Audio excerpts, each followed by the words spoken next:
gente volta a falar aqui no Edição das 10 sobre o ranking da percepção da corrupção no mundo.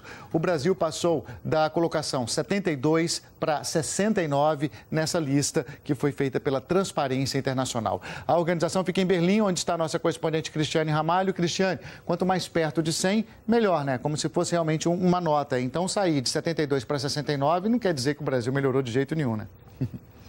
Olha, pois é, Luciano, eu conversei aqui em Berlim, né, com o diretor para as Américas da Transparência Internacional, Alejandro Salas, e ele disse que realmente não dá para a gente dizer que isso foi uma melhora, né, significativa, especialmente, né, considerando o peso que o Brasil tem hoje no cenário internacional e que almeja ter.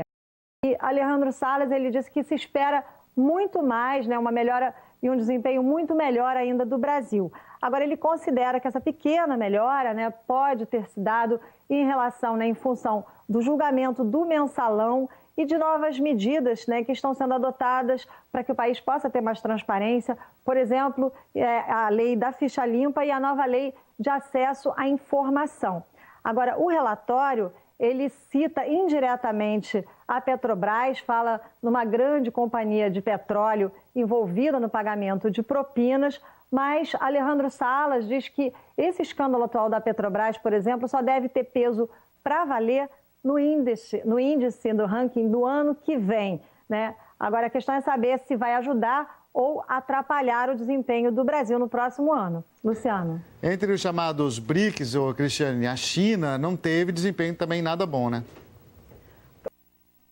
BRICS, né, que reúne os 5 países aí emergentes com grande potencial econômico, né, Brasil, Rússia, Índia, China, África do Sul. A China realmente teve uma queda significativa, né, de 4 pontos, isso apesar, né, do governo estar aí adotando uma campanha anticorrupção e começando a reconhecer que o problema precisa ser combatido. Agora, Luciano, só para lembrar, né, esse ranking ele já existe há 20 anos e ele é uma percepção, né? Ele é feito com base em opiniões de analistas, avaliações de especialistas do setor privado, a partir da perspectiva que eles têm do setor público naquele momento. Quer dizer, não é um espelho, um retrato 100% fiel, mas serve aí para dar uma referência, especialmente, né, de como está andando a questão da corrupção nesses países, dentro do setor público, né, e lembrar também, pressionar os governos para que eles possam combater a corrupção, lembrando que o desvio de dinheiro público acaba sendo sempre, se refletindo diretamente nos serviços também oferecidos à própria população, como transporte público, como escolas. Luciano. Obrigado, Cristiane. Bom trabalho para você. A gente vai conversar um pouco mais sobre esses dados, né, Ana? Aqui no estúdio a gente recebe o Jorge Sanches, ele é conselheiro da Amarribo Brasil, uma organização sem fins lucrativos, parceira da Transparência Internacional. Obrigada pela presença, Jorge. Começo pergunta bem básica para a gente abrir esse debate. O que seria essencial para essa mudança da percepção dos brasileiros sobre a corrupção no Brasil? Bom, eu acho que o principal problema do país é a impunidade. A impunidade, ela gera essa sensação de que existe a corrupção como de fato existe. Então, assim, colocando um exemplo, por exemplo, o Chile está em 21º lugar, está bem colocado. Como que ele resolveu isso? Melhorou a educação. Então, assim, o ponto inicial é melhorar a educação. Outra questão, a participação da sociedade civil. Sem a participação da sociedade civil, não vai haver pressão sobre os poderes instituídos para melhorar as leis que já estão surgindo, mas a lei só não basta. Essa mudança de cultura, que é a participação da sociedade com a melhora da educação. Então, o senhor acha que essa percepção de corrupção ela reflete realmente a realidade? Não existe possibilidade de você apurar na realidade quanto existe de corrupção no mundo, porque são ilegalidades e quando alguém pratica alguma ilegalidade, ele não vai divulgar. Então, o índice de percepção da corrupção é um parâmetro para a gente ter uma noção do que efetivamente um país é mais corrupto ou menos corrupto. Mas a realidade mesmo é impossível de você saber.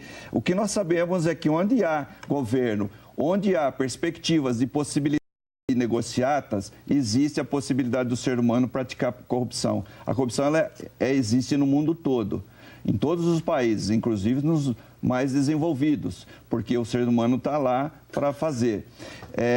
Agora, esse índice dá uma referência. E o Brasil continua mal, porque ele está com 43 pontos, quando, na verdade, uma nota mínima de corte aí poderia ser 50, 55. Então, nós continuamos com alto índice de corrupção. Já temos perguntas de assinantes.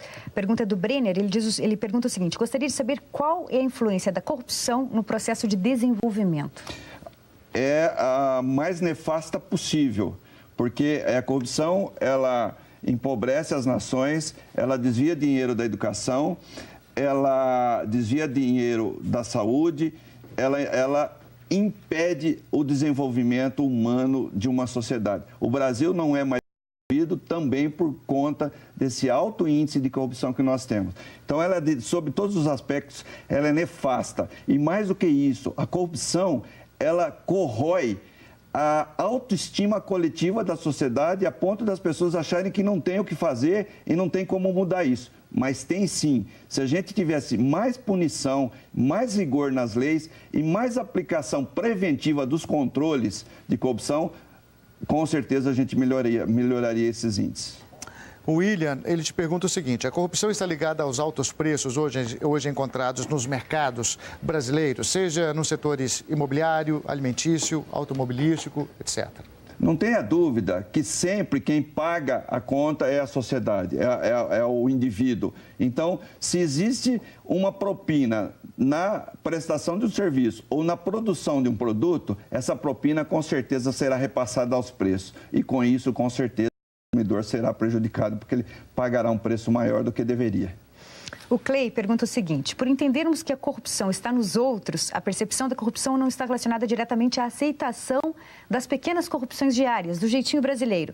O comércio de produtos piratas, como vimos agora na Globo News, não é o mais singelo dos exemplos? Sem dúvida. Todos nós temos que fazer a nossa parte e começar por cada um de nós, evitando furar fila, evitando dar propina, evitando tentar subornar o guarda ou tentando essas pequenas habitualidades que muitas vezes a sociedade pratica. É aí que começa, até chegar nas grandes autoridades.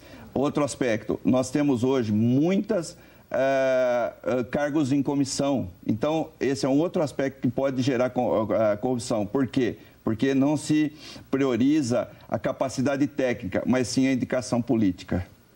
O Pedro, ele começa com um comentário, professor, e depois faz a pergunta. Vemos que a Polícia Federal e o Ministério Público antes, gerando provas e documentos. Mas no momento que o processo vai para o judiciário, nada acontece com quem possui influência política ou financeira. Quem fiscaliza o Poder Judiciário?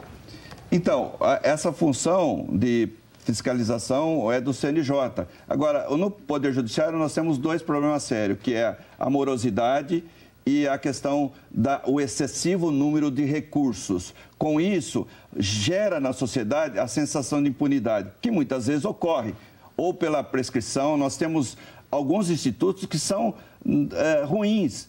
Um deles é a prescrição. Então, com bons advogados, pessoas que têm recursos, levam o processo até não ser mais possível ser punido. Então, isso aí é muito sério e muito grave, porque a sociedade realmente não tem a prestação do serviço judiciário a contento. Uma justiça lenta é uma justiça injusta. E nós temos no Brasil uma justiça cara e lenta. Então, quem tem mais acesso por ter recurso acaba se beneficiando. E o pobre, efetivamente, é aquele que será punido e condenado. Jorge, a gente poderia ficar a tarde inteira, manhã inteira, tarde inteira conversando sobre o assunto, mas infelizmente nosso tempo acabou. Até a próxima. Agradeço muito a sua presença. Eu que agradeço. Bom dia. Bom dia. Luciano?